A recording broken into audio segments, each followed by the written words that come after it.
Part 2, r/malicious compliance. My boss hired 2 interns to replace me and asked me to train them after they were planning to fire me. As a normal person would expect, after working 13-hour days for months, you would need rest. I had almost 3 weeks of tow saved and I needed the rest. The manager threatened to fire me if I took any tow as no one was able to do what I did. I took the tow anyways. I got well rested and all was good until I came back. There were 2 new faces and I was pretty confused, so I asked my manager who were they and she told me they were my replacements. She told me my notice was 2 months and I had to train them before I leave. She couldn't do anything as I was the only one in the company who knew how to run the legacy and the new systems so realistically, she couldn't say that I was not training them properly as she didn't know how things work. Here is the part where the malicious compliance happens, since the manager did not know how things work.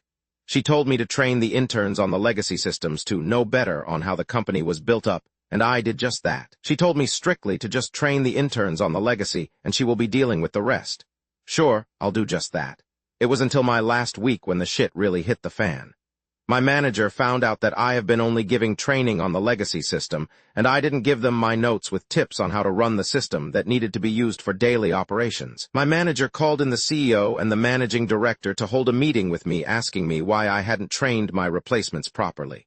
I just told them I did what my manager told me to, which the manager denied, until I forwarded the CEO and MD the email that my manager has sent me, which the call promptly ending. After I left the company, I was patiently waiting for the call that was bound to come. It was my manager. She demanded me to get back to work and said that the firing was just a prank, blah, blah, blah. I told them, pay me triple my wage and I'll consider it. They called me crazy and ended the call. It's been 2 months since that call, and based on a good friend from another department, my old manager is neck deep in this shit show. Subscribe for more, and as always, trust us.